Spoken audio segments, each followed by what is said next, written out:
Continuing our reading in Poppy's Return by Avi. Today is chapter 27, and it is called Learning Some Things.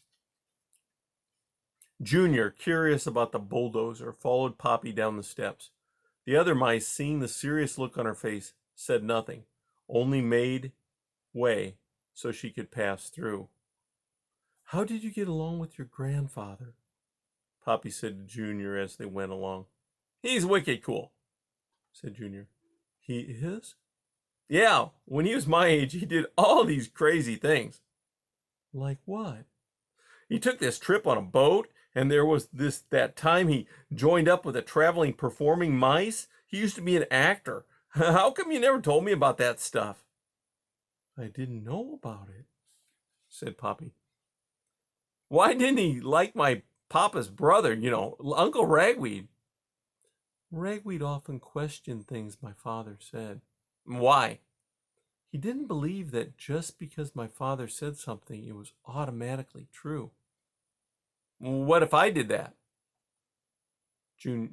Poppy stopped. Junior, where's Mephitis? I feel responsible for him. Mama, you know what your problem is? Poppy sighed. What?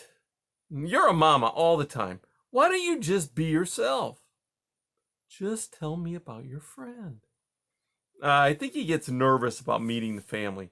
I told him they would be nice, but he wanted me to come first. He's waiting for me out in the orchard. Hey, guess what? I found out. His parents died. Both of them? Yeah. When? Don't know. I'm so sorry. Why didn't you ever tell me? I just found out. Just? Ma, he's my freaking best friend. You don't ask best friends personal stuff like that. Poppy sighed. Junior, how did you even get to be friends with Mephitis? Junior shrugged. I don't know. Met him in the forest. He was all alone, didn't have nobody, so I just thought, I don't know. Poppy stared at Junior. Are you saying you became friends to give him a family? Well, yeah, sort of. I mean, what's the big deal? I like him. You got a problem with that? Not at all, said a bewildered Poppy. Not at all. They walked on in silence. Hey, Mama. What? You really are famous here. I am? Poppy said. Yeah, Gramps told me about you. He did? I'm not sure he meant it that way, but actually, you were pretty cool, and lots of mice told me other neat stuff you did. Poppy felt a swelling in her heart. Do you think I'm cool? Well, sure, a long time ago before you got old. Thank you.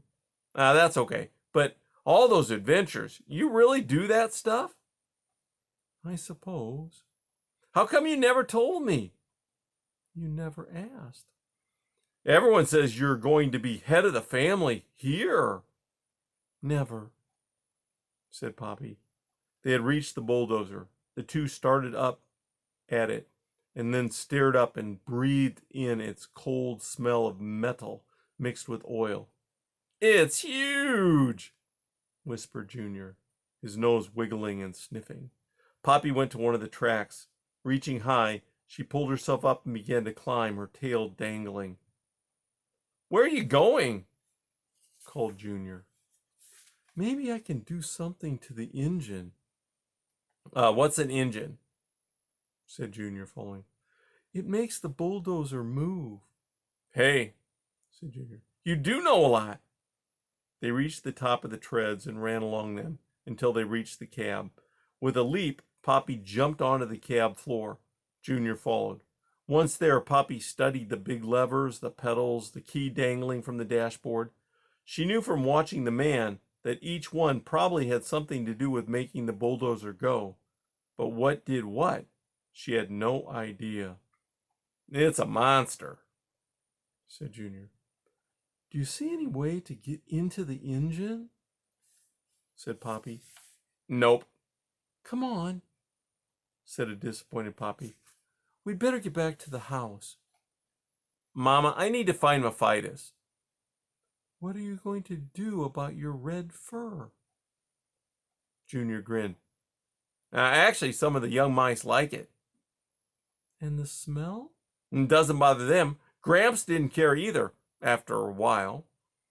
Junior, said Poppy, you do surprise me. Hey, you surprise me too. Then we're even, said Poppy. Better go find Mephitis. But Junior, when you come back, try and understand.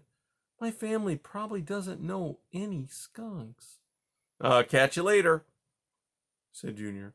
And with that, he bounded down to the ground and headed toward the old orchard. He had not gone far before he paused and looked back. Mama? What? You may be old, but you're still pretty cool. Poppy watched him go. She shook her head. Just when I think I understand him, she thought, he changes like everything else. She headed back to the house. As she went, she tried to think what she could possibly suggest to the family about the bulldozer and gray house. The truth was, as she saw it, there was probably nothing they could do, which meant Gray House was doomed. And that's the end of chapter 27.